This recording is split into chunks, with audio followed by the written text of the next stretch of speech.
Guyyaan irraa bitoota isaatii dammisagal bara 2017 akka mooltan daawwattootaa fi hordoftoota GMN irraa oduu galgala kanaaf qabnu isinitti himna. Oduu galgala kanaaf qabnu kan isinitti himu ani Lammisareetii fi Waayilati Yeloo Beegirmaati. Hangafoota oduutiin gaafa eegallu godina Horroo Guduruu Wallaggaa aanaa Jaardagaa Jaartee ganda Haroo Abootti guyyaa kaleessaa galgala hidhattoota finxaaleeyyii faannootiin namoonni baay'een ajjeefamanii kaanis ukkaanfamutu gabaafame. Jiraattota magaalaa Shaggarii fi Finfinnee rakkoo geejjibaa isaan mudatee rakkachaa jiraachuu himaniiti jiran. Abukaatoon Andu'aalam Qananiin yeroo hedduu of ajjeesuuf yaaluu ishee yaadannoo barreessiteerraa hubadheera jechuun hime. Yaamicha hariiroo cimsuu Somaalilaandii gaafattee Ameerikaan deebii kenniteeti jirti. Kunneen hangafoota oduutii bal'ina oduutti gaafa dabarru godina Horroo Guduruu Wallaggaa aanaa Jaardagaa Jaartee ganda Haroo Abootti guyyaa kaleessaa galgala hidhattoota finxaaleeyyii faannootiin namoonni baay'een ajjeefamanii kaanis ukkaanfamutu gabaafame.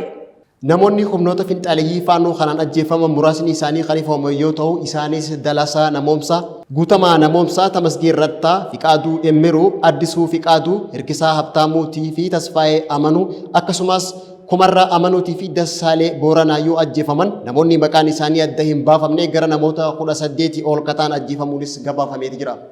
Kana malees dargaggoonni fi maanguddoonni ijoo ta'an ukkaanfamanii kan jiranii fi dabalataanis reenfi namoota ajjeefamanii bosonaa fi gaara keessa argamaa jira jechuudhaan miidiyaa hawaasummaa irratti jiraattonni naannichaa fi xiinxaltoonni siyaasaa hedduun gadda isaanii ibsachaa jiru. Itti dabaluunis namoonni ukkaamsamanii fuudhaman muraasni maallaqa guddaa kafaltanii baatan jechuudhaan itti horrifamaa jiraachuu fi aanaa Abbee Dongoroo bakka addaa Badheessoo jedhamutti ammoo humnoonni finxaaleeyyii faannoo kunneen dhukaasa banuudhaan dhukaasaa jiraachuunis dhagahameeti jira. Dhuma irrattis mootummaan xiyyeeffannoo bakka kana irratti nuuf gochuu qaba yoo kun hin taanee fi uummata bakka kanaaf eegumsi hin godhamne ammas gaddi haaraa ni dabalamaa jechuudhaan jiraattonni naannichaa iyyachaa jiru.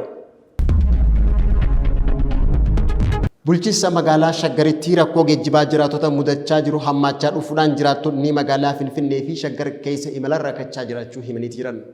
Rakkoon geejjibaa jiraattota bulchiinsa magaalaa Shaggar yeroodhaa gara yerootti rakkisaa ta'aa dhufeeraa jedhan. Bulchiinsa magaalaa Shaggar kutaalee magaalaa garagaraatti rakkoon geejjibaa jiraattota qunnamuu daran hammaachaa dhufuudhaan Shaggar magaalaa Alamgana hanga Furii akkasumallee Furiidhaa hanga Jamoo Koyye Facceedhaan hanga Laaftuu Addabaabaa dabalii taarifaa taasisaniin imaltoota irratti dhiibbaa uumanii seera tiraafikaa cabsuu odeeffannoon imaltoota magaalaa Finfinnee fi Shaggar keessa imalan irraa argannee mul'iseeti jira.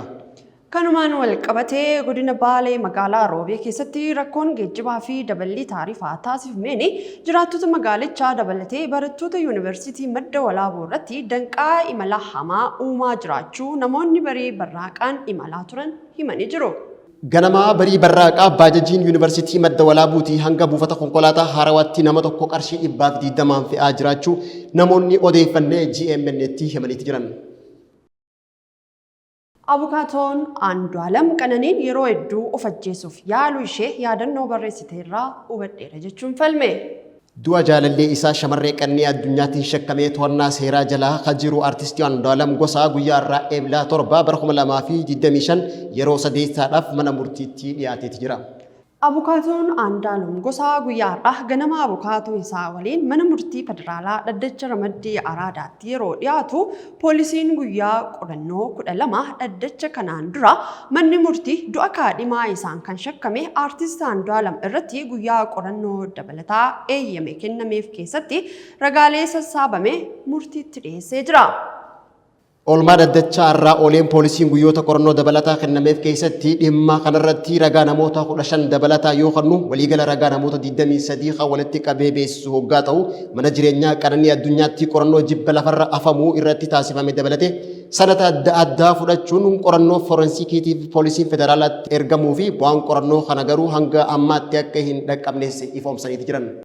Dabalataan bilbila harkaa miidhamtuu fi shakkamaa irratti qorannoon akka gaggeeffamu waajjira odeeffannoo fi nageenya biyyaalessaatti ergame bu'aan qorannoo kanaa eegamaa akka jiru mana murtiitti ibsee kan jiruu fi ragaaleen utuu hin sassaabamiin hafan kunneen bu'aa qorannoo reeffa shamarree Qananii beellama kanaan dura ture irratti dhiyeessee waliin waliigaltee dabalataa naaf ta'u kan jedhe poolisiin ragaalee sassaabamuu qaban dabalataa argachuudhaaf guyyaa qorannoo dabalataa gaafatee jira.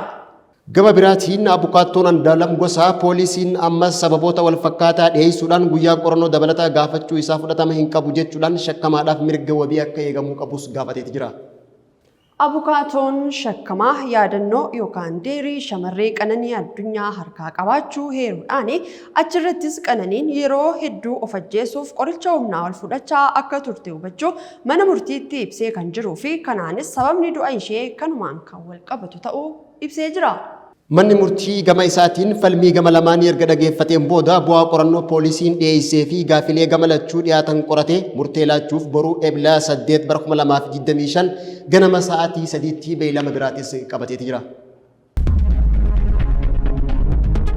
Oduu biyya alaatti gaafa dabarru itti aanaan ministeera dhimma alaa Ameerikaa waamicha hariiroo cimsuu Somaalilaand gaafateef deebii kenne. Eega Somaalilaand Ameerikaa wajjin hariiroo cimsuuf fedhii qabdu dhiyeessteen booda itti aanaan ministeera dhimma alaa Ameerikaadhaa Kiristoofer Laandi Somaalilaand wajjin hariiroo cimsuuf deebii kanneen yaamichi Somaalilaand taasifte kun yaamicha Somaalilaand fi Ameerikaa jidduutti hariiroo diinagdee gama lameenii kan cimsu ta'uu ibseeti jira. Ministeerri maallaqaa Somaalilaand Ameerikaan galii maallaqa Somaaliyaa irraa argattu akka dhaabduu fi Ameerikaan hariiroo Somaalilaand wajjin cimsuudhaaf maallaqa shororkeessummaa Somaaliyaa keessatti deemaa jiru dhaabuudhaaf fi ramadaa turte akka dhaabdu gaafatteen ministeerri dhimma alaa Ameerikaa deebii karaa toora X irratti barreesseen haala deemaa jiru gadi fageenyaa fi itti dhiyeenyaan hordofaa jiraachuu fi naannicha keessatti hirmaannaa akka cimu taasisuudhaaf Somaalilaand Chaayinaa qolachuudhaaf michoota keenya gurguddoo US berbera keessatti keessummeessuudhaaf qophii ta'uu isaa mirkaneessee jira jedhan. Gama biraatiin qondaaltonni bulchiinsa Tiraampii Somaalilaandii beekamtii biyyummaa argachuu akka qaban kan akeekanii fi Koongireesii Ameerikaa keessatti sagaleen Somaalilaandii guddachaa dhufuun ammoo Somaalilaandii tarsiimoodhaan beekamtii biyyummaa kan kennisu ta'uu agarsiisaa jira.